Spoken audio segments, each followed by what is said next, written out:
conscience versus nos émotions. Là, j'ai pris plusieurs petites notes car j'ai beaucoup de choses à vous dire.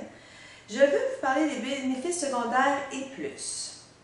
Il y a plusieurs façons de voir les bénéfices secondaires. Les bénéfices secondaires, ils peuvent être conscients, OK? Conscients. Et aussi inconscients.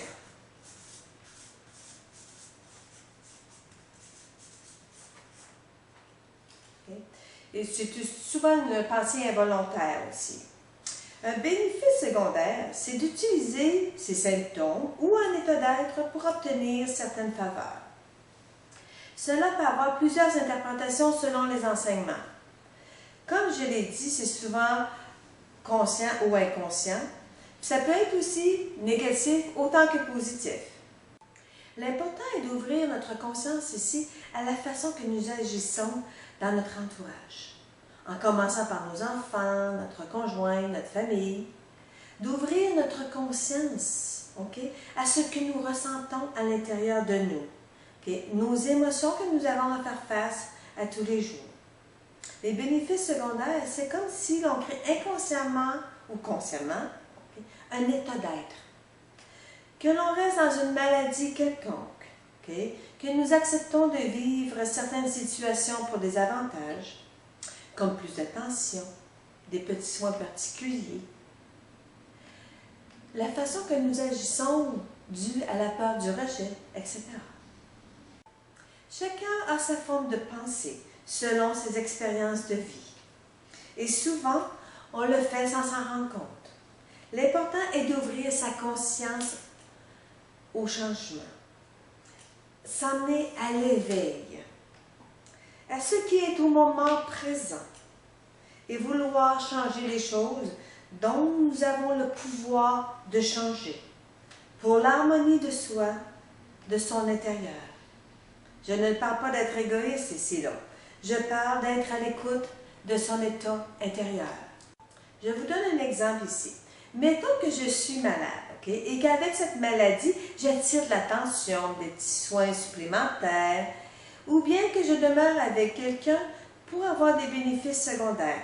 C'est là qu'il est important de me poser des questions, de commencer à m'interroger selon mon état d'être intérieur, d'ouvrir ma conscience aussi à ce que je veux présentement. Il est bien important de demander à son inconscient, de faire passer dans son conscient que les choses dont nous avons la force de supporter, jusqu'à temps que nous avons la force de tout supporter. Il y a plein de situations ici qu'on pourrait discuter pour longtemps. Si vous voulez discuter d'une situation précise, d'un état d'être précis, envoyez-moi un courriel sur mon site internet jacintenolet.com et ça me fera plaisir d'en parler et même d'amener des exercices par rapport à cette situation précise.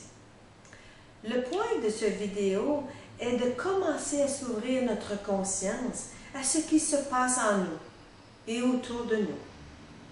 En prendre conscience, de nous amener à un état d'éveil. C'est déjà une bonne étape. Se mettre en action, si on veut faire des changements, pas par pas, est de s'assurer une réussite dans notre réalisation personnelle. La prochaine fois, nous ferons un exercice concernant cette nouvelle façon de faire par rapport à nos émotions. D'ici là, pensez à un objectif que vous voulez atteindre pour guider votre demande à votre inconscient. Je vous donne un exemple ici. Si quelqu'un veut se libérer de la dépendance affective, vous allez demander à votre subconscient, OK, de faire passer et de vous faire voir les choses dans votre conscient et de les emmener à votre cœur, les choses que vous avez la force de supporter au moment présent, jusqu'à temps que vous avez la force de tout supporter. Cela sera un exercice très simple mais très efficace. Si vous désirez, avec cet exercice, vous pouvez demander de l'aide à un thérapeute aussi, selon l'ampleur de vos émotions. Alors, je vous dis merci et je vous donne rendez-vous pour mon prochain vidéo pour cet exercice. Au revoir!